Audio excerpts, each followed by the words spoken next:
Hi മഗൾസ്, 8ാം ക്ലാസ്സിലെ കാന്തം എന്നുള്ള പാഠവുമായി ബന്ധപ്പെട്ട് നമ്മൾ നിർബന്ധമായിട്ടും പഠിച്ചിരിക്കേണ്ട ചില കാര്യങ്ങളുണ്ട്. ഇത് പഠിക്കാണ്ട് എക്സാമിന് പോയാൽ പണി കിട്ടും. കാരണം ആ പാഠത്തിൽ ഏറ്റവും പ്രധാനപ്പെട്ട കാര്യങ്ങളാണ് ഞാൻ പറയുന്നത്. സോ എന്തായാലും മനസ്സിലാക്കുക, ശരിയല്ലേ? സോ നല്ല ഹാപ്പി ആയിട്ട് പേടിക്കാതെ വീഡിയോ മുഴുവനായിട്ട് കാണുക. ഇപ്പൊ തന്നെ ലൈക്ക് അടിക്കുക. So guys, let's start. ആദ്യം ഇതേമായിട്ടൊരു ചോദ്യം തരും, ഒരു ചിത്രം കണ്ടു തരും. ഇവിടെ ഇങ്ങോട്ട് വയ്ക്കും, ഇതിൽ ഏതാണ് നോർത്ത്, ഏതാണ് സൗത്ത് എന്ന്. നമ്മൾ എന്താണ് ചെയ്യേണ്ടത്? എപ്പോഴും മാഗ്നറ്റിക് ഫീൽഡ്, കാന്തിക ബലരേഖകളുടെ ദിശ നോക്കണം. ഏതാ സാറേ ഈ മാഗ്നറ്റിക് ഫീൽഡ് ലൈൻസ്? താടാ ഈ വരല്ലേ, ഏതാ ഇവിടെ നോക്ക്, എറോ മാർക്ക് ഇങ്ങോട്ടല്ലേ. ഈ മാഗ്നറ്റിക് ഫീൽഡ് ലൈൻസിന്റെ ഡയറക്ഷൻ ആണ് എപ്പോഴും നോക്കേണ്ടത്. എപ്പോഴും മനസ്സിലാക്കുക, ഇവർ നോർത്തിൽ നിന്ന് അങ്ങോട്ട് പോവും, സൗത്തിലേക്ക് അങ്ങോട്ട് വരും. സോ ഒന്ന് മനസ്സിലാക്കുക, വരികയാണെങ്കിൽ എന്താ ഇങ്ങോട്ടല്ലേ വരുന്നത്. സോ വരികയാണെങ്കിൽ അത് yes coming coming coming yes എന്ന് പറഞ്ഞ് വരികയാണെങ്കിൽ അത് സൗത്ത് ആയിരിക്കും എന്ന് മനസ്സിലാക്കുക. സോ മാഗ്നറ്റിക് ഫീൽഡ് എപ്പോഴും നോർത്തിൽ നിന്ന് സൗത്തിലേക്കാണ് വരിക. സോ വരികയാണെങ്കിൽ നിങ്ങൾ മനസ്സിലാക്കണം, യെസ് മോനെ വാടാ, യെസ് മോനെ വാടാ. സോ യെസ് എന്ന് പറഞ്ഞാൽ അത് സൗത്ത് ആയിരിക്കും എന്ന് മനസ്സിലാക്കുക. എന്നാ ഇവിടെ നോക്കടാ, പോടാ നീ പോടാ, നോ നോ നീ ഇറങ്ങിപ്പോടാ, നോ നോ നോ ഇറങ്ങിപ്പോടാ എന്ന് പറയുകയാണെങ്കിൽ എൻ്റെ മക്കൾ മനസ്സിലാക്കണം, അത് നോർത്ത് ആയിരിക്കണം. സോ ഒന്നാമത്തെ പോയിന്റ് എന്താടാ, മാഗ്നറ്റിക് ഫീൽഡ് ലൈൻസ് എപ്പോഴും നോർത്തിൽ നിന്ന് സൗത്തിലേക്കായിരിക്കും പോവുക.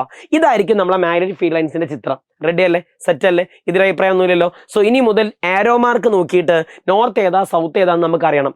നോർത്ത് ആണെങ്കിൽ ഇറങ്ങിപ്പോടാന്ന് പറഞ്ഞ് പോവും, സൗത്ത് ആണെങ്കിൽ വാ മോനെ വാ എന്ന് പറഞ്ഞ് തിരിച്ചു വരും. ഹാപ്പി അല്ലേ? സെറ്റ്. നമ്മൾ അടുത്ത ക്വസ്റ്റ്യനിലേക്ക് കടക്കാം. ഇതാണ് നമ്മുടെ മാഗ്നറ്റിക് ഫീൽഡ് ലൈൻസ്, കാന്തിക ബലരേഖകൾ. ഒരു കാന്തത്തിന് ചുറ്റുമുള്ള, ഒരു ബാർ മാഗ്നറ്റിന് ചുറ്റുമുള്ള കാന്തിക ബലരേഖകളെ പറ്റി നമ്മൾ നിർബന്ധമായും അറിഞ്ഞിരിക്കേണ്ട ചില കാര്യങ്ങളുണ്ട്. ഒന്നാമത്തെ കാര്യം എന്താ സാറേ, കാന്തത്തിന്റെ പുറത്ത് അത് നോർത്തിൽ നിന്ന് സൗത്തിലേക്കായിരിക്കും അതിന്റെ ദിശ, നോർത്ത് ടു സൗത്ത്. എന്നാൽ കാന്തത്തിന്റെ ഉള്ളില് സൗത്തിൽ നിന്ന് നോർത്തിലേക്കായിരിക്കും. അതൊരിക്കലും കൂട്ടിമുട്ടൂല. They will not intersect each other. അതൊരിക്കലും കൂട്ടിമുട്ടൂല. അത് ഏറ്റവും തിങ്ങി നിൽക്കുന്നത്, അത് ഏറ്റവും കട്ടിയിൽ നിൽക്കുന്നത്, അത് ഏറ്റവും തിങ്ങി നിൽക്കുന്നത് അതിന്റെ പോൾസിലായിരിക്കും, രണ്ട് ധ്രുവങ്ങളിലായിരിക്കും. റെഡി അല്ലേ സാർ? അതിന്റെ ശക്തി, ഒരു കാന്തത്തിന് ഏറ്റവും കൂടുതൽ ശക്തിയുള്ളത് അതിന്റെ രണ്ട് പോൾസിലായിരിക്കും. ആ ഒരു പോയിന്റ് മനസ്സിലാക്കണം. എന്നാൽ കാന്തത്തിന്റെ രണ്ട് ഭാഗങ്ങളിൽ അത്ര തിങ്ങി നിൽക്കുന്നുണ്ടോ? അത്ര ക്രൗഡ് ചെയ്തിട്ട് തിങ്ങി ഒന്നും നിൽക്കുന്നില്ല. ഈ പോയിന്റ് കൂടി മനസ്സിലാക്കിയാൽ ആ ഭാഗം അങ്ങോട്ട് സെറ്റ്. ഇനി ഈ പാഠത്തിൽ ചോദിക്കാൻ ചാൻസ് ഉള്ള മറ്റൊരു ക്വസ്റ്റ്യൻ ആണ് മാഗ്നറ്റിക് ഇൻഡക്ഷൻ, കാന്തിക പ്രേരണം. പേടിക്കൊന്നും വേണ്ട, നിങ്ങൾ ഇത്ര മാത്രം മനസ്സിലാക്കിയാൽ മതി. നമ്മളെ മെയിൻ ഹീറോ ആരാ? ഒരു ബാർ മാഗ്നറ്റ്, ഒരു ബാർ കാന്തം. ഒരു കാന്തത്തിനോട് ഐ ലവ് യു തൊട്ടിട്ട് ഒരു ഇരുമ്പാണി നിൽക്കുന്നുണ്ട് വിചാരിക്കുക. കാന്തത്തിനെ തൊട്ടിട്ട് ഒരു ആണി നിൽക്കുകയാണെങ്കിൽ ആ ഇരുമ്പിനും അല്ലെങ്കിൽ ആ ആണിക്കും കാന്തത്തിന്റെ പവർ കിട്ടും. അപ്പൊ നിങ്ങൾ മനസ്സിലാക്കുക, കാന്തത്തിന് തൊട്ടിട്ട് ആണി നിൽക്കുകയാണെങ്കിൽ ആണിക്ക് കാന്തത്തിന്റെ പവർ കിട്ടൂലേ? അങ്ങനെയാണെങ്കിൽ മക്കളോട് ചോദിക്കും, ഇതിൽ ഏതാണ് നോർത്ത്, ഏതാണ് സൗത്ത് എന്ന്. ഞാൻ പറയുന്ന വാക്കിന്റെ മക്കളെ മനസ്സിലുണ്ടാവണേ, കാന്തത്തിന്റെ അറ്റവും ആണിയുടെ അറ്റവും ഒരേപോലെ ആയിരിക്കും. കാന്തത്തിന്റെ അറ്റം, ആണിയുടെ അറ്റം, കാന്തത്തിന്റെ അറ്റം, ആണിയുടെ അറ്റം. ഈ വാക്ക് ഇങ്ങനെ ആലോചിക്കുക, കാന്തത്തിന്റെ അറ്റവും ആണിയുടെ അറ്റവും ഒരുപോലെ ആയിരിക്കും. എന്റെ മക്കൾ പറ, സാറേ ഇത് സൗത്ത് ആണ്, ഇത് നോർത്ത് ആണ്. അങ്ങനെയാണെങ്കിൽ ഈ ആണിയുടെ അറ്റം ഏതായിരിക്കും? കാന്തത്തിന്റെ അറ്റം നോർത്ത് ആണെങ്കിൽ ആണിയുടെ അറ്റം നോർത്ത് ആയിരിക്കും. കാന്തത്തിന്റെ അറ്റം നോർത്ത് ആണെങ്കിൽ ആണിയുടെ അറ്റം നോർത്ത് ആയിരിക്കും. ഈ പോയിന്റ് നിങ്ങൾ മനസ്സിൽ എപ്പോഴും ഉണ്ടാവണേ, കാന്തത്തിന്റെ അറ്റം, ആണിയുടെ അറ്റം. ഇനി അതല്ലാന്നുണ്ടെങ്കിൽ എങ്ങനെ ആലോചിക്കേണ്ടി? ഇത് നോർത്ത് അല്ലേ, നോർത്തിന് ഐ ലവ് യു സൗത്തിനോടായിരിക്കും. ഇത് സൗത്ത് ആണെങ്കിൽ ഈ ആണിയുടെ ഈ ഭാഗം നോർത്ത് ആയിരിക്കും. അപ്പൊ നോർത്തിന് ഐ ലവ് യു സൗത്തിനോടായിരിക്കും. സൗത്ത് ആണെങ്കിൽ ഈ ഭാഗം നോർത്ത് ആയിരിക്കും. നോർത്ത് ആണെങ്കിൽ ഈ ഭാഗം സൗത്ത് ആയിരിക്കും. സൗത്ത് ആണെങ്കിൽ ഈ ഭാഗം നോർത്ത് ആയിരിക്കും. അങ്ങനെയൊക്കെ പറഞ്ഞു വരുമ്പോഴത്തേന് സമയം കുറെ ആവൂലേ? അതിനേക്കാൾ നല്ല എന്താ, കാന്തത്തിന്റെ അറ്റം, ആണിയുടെ അറ്റം, കാന്തത്തിന്റെ അറ്റം, ആണിയുടെ അറ്റം. ഈ പോയിന്റുകൾ മനസ്സിലാക്കണം. സാറേ മറ്റൊരു ചിത്രം നോക്കുക, അതാ നോക്ക് സാർ, ഇതിലെങ്ങനെ മനസ്സിലാക്കാന്ന്? എടാ എളുപ്പം, ഇത് സൗത്ത് ആണ്, ഇത് നോർത്ത് ആണ്. അങ്ങനെയെങ്കിൽ പറ, കാന്തത്തിന്റെ തൊട്ടടുത്ത് ഒരു ആണി വെക്കുകയാണെന്നുണ്ടെങ്കിൽ ആണിക്ക് എന്ത് സ്വഭാവം കിട്ടും? കാന്തത്തിന്റെ സ്വഭാവം കിട്ടും. അതിനെയാണ് നമ്മൾ മാഗ്നറ്റിക് ഇൻഡക്ഷൻ, കാന്തിക പ്രേരണം എന്ന് പറയാം. അങ്ങനെയാണെങ്കിൽ ഇതിൽ നോർത്ത് ഏതാ, സൗത്ത് ഏതാ? ഇത് വേണമെങ്കിൽ ഒരു സിംഗിൾ ആണിയല്ലേ ഉള്ളൂ, അപ്പൊ നമുക്ക് എളുപ്പത്തിൽ ചെയ്യാം. ഇത് നോർത്ത് ആണെങ്കിൽ ഇത് സൗത്ത് ആയിരിക്കും, കാരണം നോർത്തിനോട് ഐ ലവ് യു സൗത്തിനോടായിരിക്കും. ഇത് സൗത്ത് ആണെങ്കിൽ ഇത് നോർത്ത് ആയിരിക്കും. അല്ലെങ്കിൽ എന്റെ മക്കൾക്ക് ഏത് മാർഗം ഉപയോഗിക്കുക? കാന്തത്തിന്റെ അറ്റം, ആണിയുടെ അറ്റം. വല്ല ബുദ്ധിമുട്ടുണ്ടോ? എതിരഭിപ്രായം വല്ലതുണ്ടോ? സിമ്പിളായിട്ട് മനസ്സിലാക്കിയാൽ മതി, പേടിക്കൊന്നും വേണ്ട. സോ കാന്തത്തിന്റെ അറ്റം, ആണിയുടെ അറ്റം. ഒരു കാന്തത്തിന് ടച്ച് ചെയ്ത് നിൽക്കുകയാണെങ്കിൽ ഇരുമ്പാണിക്ക് കാന്തമാവാനുള്ള കഴിവുണ്ടോ? കാന്തമാവാനുള്ള കഴിവുണ്ട് മാഷേ, കാന്താവാനുള്ള കഴിവുണ്ട്. ഇനി ഈ പാഠത്തിൽ ചോദിക്കുന്ന മറ്റൊരു പ്രധാനപ്പെട്ട ക്വസ്റ്റ്യൻ ആണ്, കാന്തത്തിനെ, മാഗ്നറ്റിനെ നമ്മൾ രണ്ടായിട്ട് തരംതിരിച്ചിട്ടുണ്ട്. അത് ഏതൊക്കെയാ മക്കൾ? അത് നാച്ചുറൽ മാഗ്നറ്റ്, ആർട്ടിഫിഷ്യൽ മാഗ്നറ്റ്. സ്വാഭാവിക കാന്തം, കൃത്രിമ കാന്തം. എന്താ മക്കളെ നാച്ചുറൽ മാഗ്നറ്റ് എന്ന് പറഞ്ഞാൽ? പ്രകൃതിയിൽ ഉണ്ടാവുന്ന കാന്തങ്ങളാടാ. അത് പ്രകൃതിയിൽ നേരിട്ട് ഡയറക്റ്റ് ആയിട്ട് കിട്ടുവാടാ. ആ കാന്തങ്ങൾക്കാണ് നമ്മൾ നാച്ചുറൽ മാഗ്നറ്റ് എന്ന് വിളിക്കുക. എന്നാൽ എന്താ ആർട്ടിഫിഷ്യൽ മാഗ്നറ്റ് എന്ന് പറഞ്ഞാൽ? നമ്മൾ ചില ആൾക്കാരൊക്കെ മിക്സ് ചെയ്തിട്ട്, ചില ആൾക്കാരെ കൂട്ടിച്ചേർത്തിട്ട്, ചില അലോയ്സ്, ലോഹസങ്കരങ്ങളൊക്കെ കൂട്ടിച്ചേർത്തിട്ട് മനുഷ്യന്മാരുണ്ടാക്കുന്ന, നമുക്ക് ആവശ്യമുള്ള ഷേപ്പിൽ ഉണ്ടാക്കുന്ന, ആവശ്യമുള്ള വലുപ്പത്തിലും ആവശ്യമുള്ള സൈസിലും ഒക്കെ ഉണ്ടാക്കുന്ന, അങ്ങനെ മനുഷ്യന്മാരുണ്ടാക്കുന്ന കാന്താണ് ആർട്ടിഫിഷ്യൽ മാഗ്നറ്റ്. അപ്പൊ എന്റെ മക്കളോട് ചോദിക്കേ, മനുഷ്യന്മാരുണ്ടാക്കുന്ന കാന്തം രണ്ട് ടൈപ്പ് ഉണ്ട്. അത് ഏതൊക്കെയെന്ന്. മനുഷ്യന്മാരുണ്ടാക്കുന്ന 2 ടൈപ്പ് മാഗ്നറ്റ് ആണ്, കാന്താണ്. ഒന്നാമത്താണ് അൽനിക്കോ മാഗ്നറ്റ്, രണ്ടാമത്താണ് ഫെറൈറ്റ് അല്ലെങ്കിൽ സെറാമിക് മാഗ്നറ്റ്. ഒന്നെങ്കിൽ ഇതിന് സെറാമിക് എന്ന് വിളിക്കും, അല്ലെങ്കിൽ എന്താണ് വിളിക്കുക, ഫെറൈറ്റ് മാഗ്നറ്റ്സ് എന്ന് വിളിക്കും. പേടിക്കുക ചെയ്യരുത്. തമാശ അൽനിക്കോ മാഗ്നറ്റ് എന്ന് പറഞ്ഞാൽ ഞാൻ നേരത്തെ പറഞ്ഞു, മനുഷ്യന്മാരുണ്ടാക്കുന്ന കാന്തം എന്ന് പറഞ്ഞാൽ എന്താ, ചില ആൾക്കാരെ മിക്സ് ആക്കിയിട്ട് ഉണ്ടാക്കുന്ന കാന്ത. അപ്പൊ ഈ അൽനിക്കോ മാഗ്നറ്റ് എന്ന് പറഞ്ഞാൽ എന്താ പറയുക, നിങ്ങൾക്ക് ആരൊക്കെ നിങ്ങൾ മിക്സ് ആക്കുക, അലൂമിനിയം നിക്കൽ കൊബാൾട്ട് ഇരുമ്പ്, അലൂമിനിയം നിക്കൽ കൊബാൾട്ട് ഇരുമ്പ്, ഈ ആൾക്കാരെയാണ് നിങ്ങൾ മിക്സ് ആക്കണമെന്നുണ്ടെങ്കിൽ ആ കാന്തത്തിന് വിളിക്കുന്ന പേരാണ് അൽനിക്കോ മാഗ്നറ്റ്സ്. എന്നാ എന്താ ഫെറൈറ്റ് മാഗ്നറ്റ് അല്ലെങ്കിൽ സെറാമിക് മാഗ്നറ്റ്? പേടിക്കുക ചെയ്യരുതേ.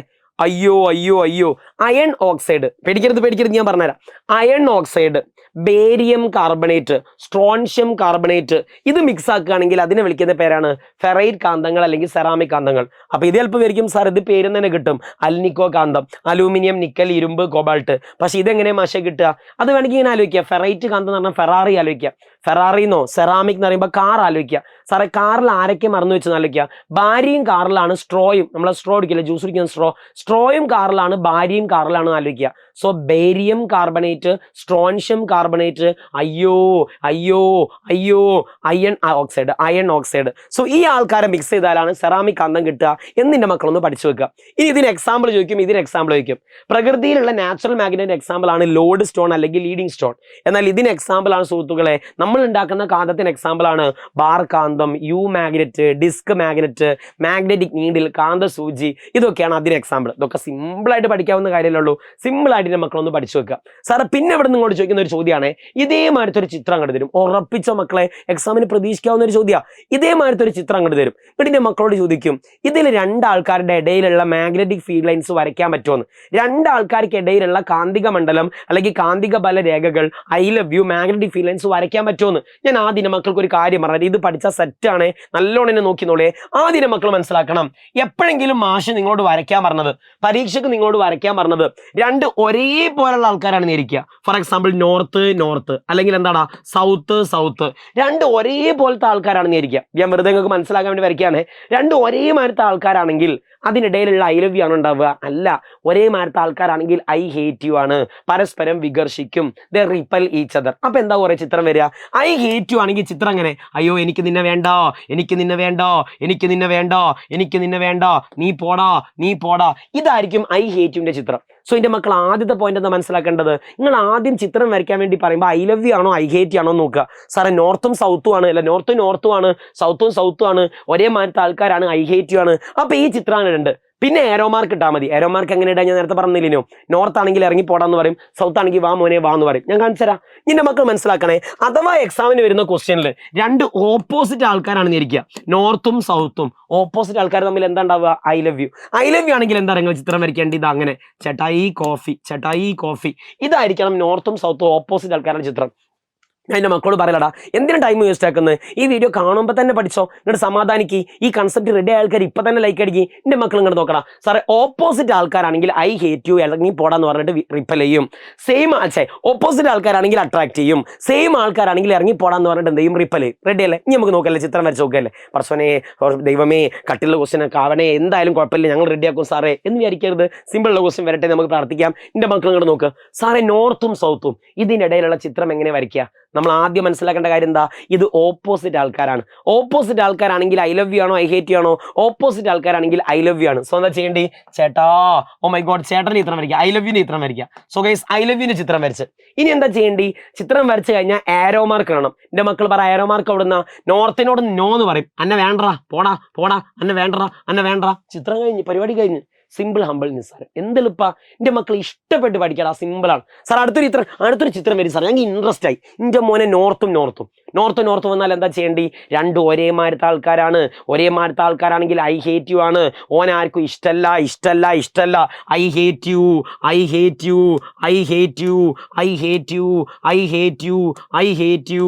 Hate you. സാറേ ചിത്രം വരച്ചാൽ ഫുൾ മാർക്ക് കിട്ടും? ഇല്ല, ആരോ മാർക്ക് ആണ്. എന്റെ മക്കൾ പറ, ഇത് നോർത്ത് അല്ലേ? നോർത്തിനോട് ഇറങ്ങി പോടാന്നാണോ പറയാ? വാ മോനെ വാ എന്നാണോ പറയാ? നോർത്തിനോട് നോ നോ, ഇറങ്ങി പോടാ, നോ നോ, പോടാ എന്നെ വേണ്ട, ഇറങ്ങി പോടാ വീട്ടിൽ നിന്ന്, ഇറങ്ങി പോടാ വീട്ടിൽ നിന്ന്. ഇതാണ് ചിത്രം. സിമ്പിൾ, ഹമ്പിൾ, നിസ്സാരം.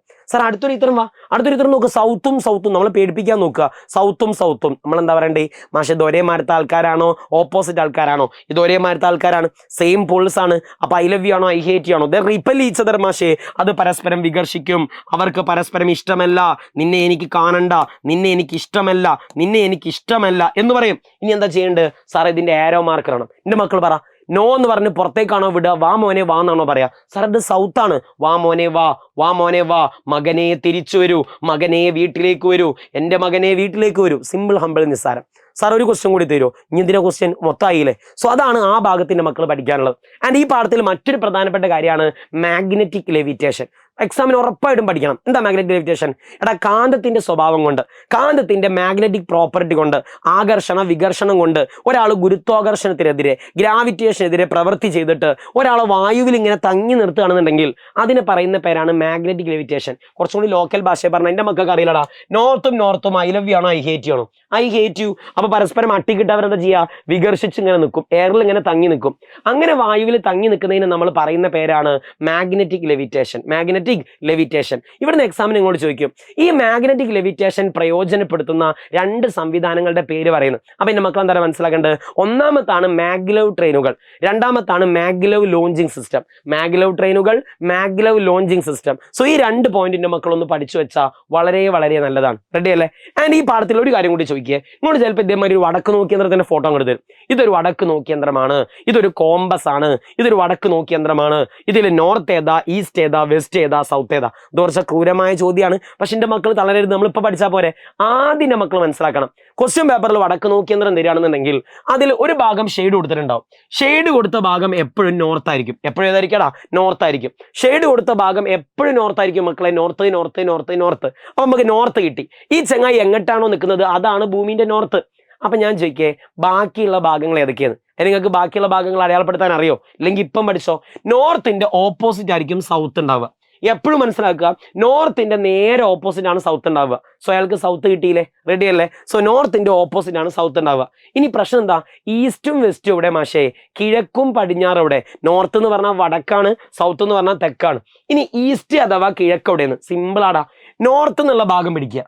നോർത്തിന്റെ വലത്തെ ഭാഗത്തേക്കായിരിക്കും, നോർത്തിന്റെ വലത്തെ ഭാഗത്തായിരിക്കും ആരുണ്ടാവുക? ഈസ്റ്റ് ഉണ്ടാവുക. അപ്പൊ ഇതാണ് കിഴക്ക് അഥവാ ഈസ്റ്റ്. ഈസ്റ്റിന്റെ ഓപ്പോസിറ്റ് ആണ് ആരുണ്ടാവുക? വെസ്റ്റ് അല്ലെങ്കിൽ പടിഞ്ഞാറുണ്ടാവുക. കഴിഞ്ഞ് പരിപാടി കഴിഞ്ഞ്. ഇത്രേ ഉള്ളൂ പരിപാടി. സോ ഗൈസ് ഇതൊന്ന് നല്ലോണം മനസ്സിലാക്കുക. സോ എന്റെ മക്കളോട് ചോദിക്കുക, ഇത് ഏതാ ഭാഗം? എ എന്നുള്ളത് ഏതാ ഭാഗം? ബി എന്നുള്ളത് ഏതാ ഭാഗം? സി എന്നുള്ളത് ഏതാ ഭാഗം? ഡി എന്നുള്ള ഭാഗം. സോ വടക്ക് നോക്കി യന്ത്രം ഉപയോഗിച്ചിട്ട് എങ്ങനെ ഡയറക്ഷൻ കണ്ടെത്താന്ന് പഠിച്ചില്ലേ? ഈ ചങ്ങായി എങ്ങോട്ടാണോ നിൽക്കുന്നത് അതാണ് നോർത്ത്, വടക്ക്. നോർത്തിന്റെ ഓപ്പോസിറ്റ് ആണ് സൗത്ത്, തെക്ക്. നോർത്തിന്റെ വലത്തെ ഭാഗത്താണ് ഈസ്റ്റ്, ഈസ്റ്റിന്റെ ഓപ്പോസിറ്റ് ആണ് വെസ്റ്റ് അഥവാ പടിഞ്ഞാറ്. മതിയടാ. ആൻഡ് ഈ പാഠത്തിലെ 2 പോയിന്റ് കൂടി പഠിക്കുകയാണെങ്കിൽ നമ്മൾ ഇന്നത്തെ വീഡിയോ അവസാനിപ്പിക്കും. നമുക്കൊരു കോൺഫിഡൻസ് അങ്ങോട്ട് കൂടും. ഈ പാഠത്തിലെ മറ്റൊന്നാണ്, നിങ്ങൾക്കൊരു ഹാക്സോ ബ്ലേഡിനെ കാന്തമാക്കി മാറ്റാൻ പറ്റുമോ പറ്റൂല എന്ന് ചോദിക്കും. പറ്റൂടാ. അതിനെ നമ്മൾ മാഗ്നറ്റൈസേഷൻ എന്നാ വിളിക്കുക, കാന്തികവൽക്കരണം എന്നാ വിളിക്കുക. സിമ്പിളാണ്. ഒരു ഹാക്സോ ബ്ലേഡ് എടുക്കുക, കാന്തെടുക്കുക, അതിനിങ്ങനെ റബ്ബ് ചെയ്തുകൊണ്ടേ ഇരിക്കുക. ഒരതിക്കൊണ്ടേ ഇരിക്കുക. ഹാക്സോ ബ്ലേഡിനെ കാന്തം ഉപയോഗിച്ച് ഒരതുകയാണെന്നുണ്ടെങ്കിൽ നമ്മുടെ ഹാക്സോ ബ്ലേഡ് എന്തായിട്ട് മാറും? കാന്തമായിട്ട് മാറും. അതിൻ്റെ ഒരു പ്രത്യേകത എന്താ നിങ്ങൾക്ക്? നിങ്ങൾ നോർത്ത് കൊണ്ടാണ് റബ്ബ് ചെയ്തതെന്നുണ്ടെങ്കിൽ ഈ ഭാഗം നോർത്ത് ആയിരിക്കും. നിങ്ങൾ സൗത്ത് കൊണ്ടാണ് റബ്ബ് ചെയ്തതെന്നുണ്ടെങ്കിൽ ആ ഭാഗം സൗത്ത് ആയിരിക്കും. ഞാനിപ്പോൾ നോർത്ത് കൊണ്ടല്ലേ റബ്ബ് ചെയ്ത്, അപ്പൊ ഇത് ഏതാടാ? നോർത്ത്. ഇത് നോർത്ത് ആണെങ്കിൽ ഓട്ടോമാറ്റിക്കലി ഈ ഭാഗം ഏതായിരിക്കും? സൗത്ത്. അടുത്ത പോയിന്റ് എന്താ നിങ്ങൾക്ക്? ഒരു കാന്തത്തിനെ നിങ്ങൾ എത്ര വെട്ടി ചെറുതാക്കുകയാണെങ്കിലും അതിന്റെ ഒരു ഭാഗം നോർത്ത് ആണെങ്കിൽ ഒരു ഭാഗം എന്തായിരിക്കും? സൗത്ത്. ഒരു പോള് മാത്രമുള്ള, നോർത്ത് മാത്രമുള്ള, സൗത്ത് മാത്രമുള്ള ഒരു കാന്തം മനുഷ്യന്മാർക്ക് ഉണ്ടാക്കാൻ പറ്റേയില്ല. ഈ പോയിന്റും കൂടി അവിടെ നോർത്ത് വെച്ചാൽ ആ ഭാഗം സെറ്റ്. ആൻഡ് ഈ പാഠത്തിലെ അവസാനത്തെ ഒരു കാര്യം കൂടി പഠിച്ചാൽ നമുക്ക് ഏറെക്കുറെ കോൺഫിഡൻസ് കിട്ടും. പിന്നെ ഞാനൊരു കാര്യം കൂടി പറയാണ്, ഡീറ്റെയിൽഡ് കാര്യങ്ങളൊക്കെ എജുപോർട്ടിന്റെ എവിടെ ഡിസ്കസ് ചെയ്യടാ? ഇന്ന് രാത്രി നടക്കുന്ന മെഗാ മാരത്തോൺ ലൈവിൽ ഡിസ്കസ് ചെയ്യും. സോ എല്ലാവരും ആ ലൈവിൽ വരണം, നിർബന്ധമായിട്ടും വരണം. നമ്മൾ തൂഫാനാക്കും. സോ എന്റെ മക്കൾ നോക്കണം, നിങ്ങളുടെ എക്സാമിന് ചോദിക്കും, ഭൂമി ഒരു കാന്തമാണോ? കാന്തമല്ലേ? ആണ്. സോ എന്റെ മക്കൾ മനസ്സിലാക്കുക, ഭൂമി കാന്താടാ. സോ ശരിക്കും ഒന്നാമത്തെ പോയിന്റ് എന്ന് പറഞ്ഞാൽ നിങ്ങളുടെ എക്സാമിന് ചോദിക്കുക, ഈ എ എന്നുള്ള ഭാഗം ഭൂമി എന്ന കാന്തത്തിന്റെ ഏത് ഭാഗമാണെന്ന് ചോദിക്കും. സൗത്ത് ആണോ നോർത്ത് ആണോ എന്ന് ചോദിക്കും. അപ്പൊ എന്റെ മക്കൾ എന്താ ചെയ്യേണ്ടത്? സിമ്പിളാ. ശരിക്കത്തിന്റെ നേരെ ഓപ്പോസിറ്റ് അറിയിച്ചാൽ മതി.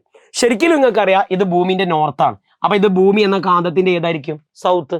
ഇന്റെ മക്കൾ പറ ബി എന്നുള്ള ഭാഗം ഏതാ? ശരിക്കും ഇത് ഭൂമിന്റെ സൗത്ത് ആണ്, തെക്കാണ്. അപ്പൊ ഭൂമി എന്ന കാന്തത്തിന്റെ ഏതായിരിക്കും? നോർത്ത്. മതി, വേറെ ഡെക്കറേഷൻ ഒന്നും വേണ്ട. ഇനി മക്കൾ ഒരു കാര്യം മനസ്സിലാക്കുക, ഭൂമി ഒരു കാന്തമായി മാറാൻ കാരണം എന്താണ്? ഭൂമി ഒരു കാന്തമായി മാറാൻ കാരണം ഈ ഭൂമിന്റെ ഉള്ളില് ഉരുകിയ അവസ്ഥയിൽ അയൺ നിക്കൽ, അയൺ എന്ന് പറഞ്ഞാൽ എന്താ? ഇരുമ്പും നിക്കലും ഉണ്ട്. ഈ ഭൂമിന്റെ ഉള്ളില് ഉരുകിയ അവസ്ഥയിൽ ഇരുമ്പും നിക്കലും ഇങ്ങനെ ചലിക്കുന്നത് കൊണ്ടാണ് നമ്മുടെ ഭൂമി ഒരു കാന്തമായിട്ട് പെരുമാറുന്നത്. ഭൂമി ഒരു കാന്തമാണെന്ന് കണ്ടെത്തിയ ആളെ പേരാണ് വില്യം ഗിൽബർട്ട്. ഇതാണ് ആ പാഠത്തിലെ ഏറ്റവും പ്രധാനപ്പെട്ട കാര്യം. ഏറ്റവും പ്രധാനപ്പെട്ട കാര്യം. സോ എൻ്റെ മക്കൾ നന്നായിട്ട് പഠിക്കുക. ബാക്കിയുള്ള കാര്യങ്ങളൊക്കെ ഇന്ന് രാത്രിയുള്ള ലൈവിൽ നമ്മൾ ഡിസ്കസ് ചെയ്യും. ഇതെന്തായാലും പഠിച്ചെന്ന് ഉറപ്പിക്കുക, കോൺഫിഡൻസ് കൂട്ടുക. പിന്നെ നമ്മൾ ഫിസിക്സിന്റെ ഒരു കമ്മ്യൂണിറ്റി ഉണ്ട്, നമ്മൾ അടുത്ത കൊല്ലത്തിനൊക്കെ നമുക്ക് ഉപയോഗിക്കുന്നതാണ്. അതിൽ നിങ്ങൾക്ക് ജോയിൻ ചെയ്യാൻ പറ്റുകയാണെങ്കിൽ താഴെ കമന്റ് ബോക്സിൽ ഉണ്ടാവും, ജോയിൻ ചെയ്യുക. കൂട്ടുകാർക്കൊക്കെ അയച്ചു കൊടുക്കുക. പ്രതീക്ഷ കൈവിടരുത്. നമ്മൾ ഈ ബേസിക് സയൻസ് എക്സാം ഉഷാറാക്കും. So guys,